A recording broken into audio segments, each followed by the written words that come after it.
Empecemos con los números de este martes. Primer número de Hamas, de Gaza. Podemos hacer un viaje directo a Teherán, principal instigador del ataque del 7 de octubre, principal sostén geopolítico, diría hoy, y también económico y militar de Hamas, que es la República Islámica de Irán, y un número que genera preocupación.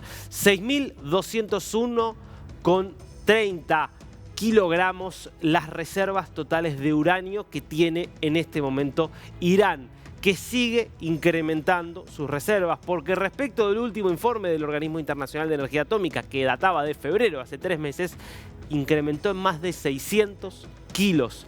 Es decir, estamos ante una suba del 10% en nada menos que 3 meses.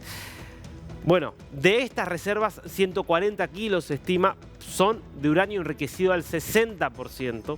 Esto es un uranio que ya está prácticamente ahí, del necesario para construir una bomba atómica. La amenaza nuclear de Irán es cada vez más visible. La decisión de no querer cooperar con el Organismo Internacional de Energía Atómica es también cada vez más visible. Irán, por todos los frentes, por todos los medios, es cada vez más una amenaza para la estabilidad de Medio Oriente y de todo el mundo. Importante también aquí tener en cuenta lo que un poco comentábamos tras la noticia de la muerte de Ebrahim Raisi, el presidente que sufrió un accidente en un helicóptero que cayó y por lo tanto terminó falleciendo. Hay elecciones ahora en junio en Irán, y lo decíamos, gane quien gane, no va a cambiar nada, porque la política la dicta el líder supremo, el ayatolá Ali Khamenei, que sigue decidido a esto, a seguir enriqueciendo uranio y a que Irán tenga una bomba atómica para hacer una amenaza aún más grande. La pregunta, como siempre, es ¿qué va a hacer el mundo ante esta amenaza?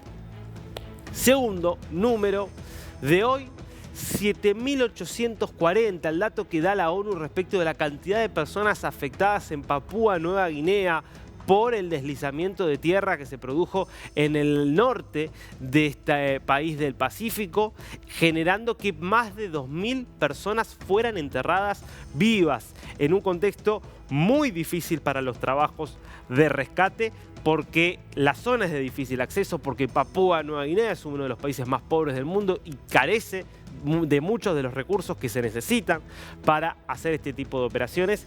Y te decía, más de 2.000 son las que han sido enterradas con vida. La búsqueda de sobrevivientes continúa, pero es muy difícil.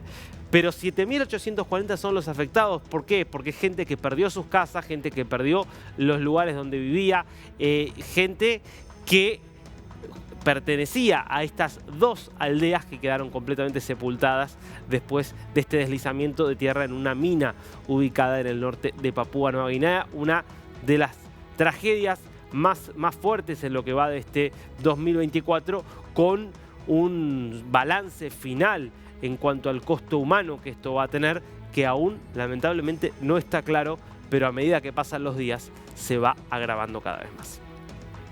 De los números vamos a las caras de hoy, y esta es una cara importante, te diría, para la economía brasileña y latinoamericana. Magda Chambriard es la nueva presidenta de Petrobras. Habló ayer por primera vez dando su visión de qué es lo que quiere hacer con la principal empresa brasileña.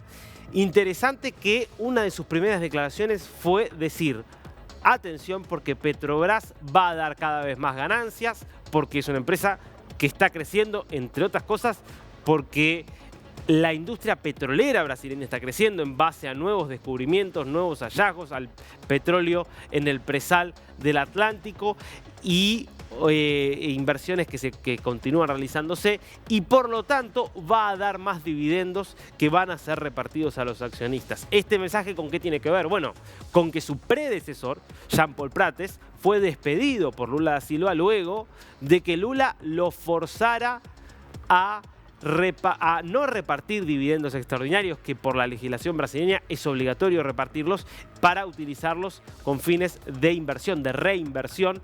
Eso dio lugar no solo a la salida de Prates, sino a una caída muy brusca en las acciones de Petrobras, que había llegado a principios de este año a niveles históricos, récord, justamente por el buen rendimiento que viene teniendo la empresa. Claro, la intervención política, la idea de que la política brasileña va a ser la que dicte lo que pasa con la empresa, con criterios mucho más políticos que de mercado, generaron pánico entre los inversores. Recordemos, es una empresa mixta. El Estado brasileño es el principal accionista y por lo tanto tiene una enorme capacidad de decisión, pero al mismo tiempo es una empresa que que cotiza en la bolsa y que por lo tanto tiene un montón de interesados en que se rija con criterios serios de mercado y que no pase nada similar a lo que ocurrió, por ejemplo, con PDVSA. Segundo rostro de hoy es un rostro del que hablamos antes con Mariela, que se encuentra aún desde el Congreso, porque ahora está reunido con la vicepresidenta argentina Victoria Villarruel en el Senado. Es el de Guillermo Francos, flamante jefe de gabinete de Javier Milei. Una noticia que fue anunciada cuando estaba prácticamente subiéndose al avión rumbo a los Estados Unidos el presidente argentino, que marca un giro, la consolidación, podríamos decir, de un giro pragmático en el gobierno de Javier Milei. Porque quien había asumido como jefe de gabinete al comienzo de la gestión era Nicolás Posse. ¿Quién era Nicolás Posse? Alguien que venía enteramente del sector privado, que era un amigo de Javier Milei, que había trabajado en la empresa en la cual había sido economista Milei durante muchos años antes de lanzarse a la política.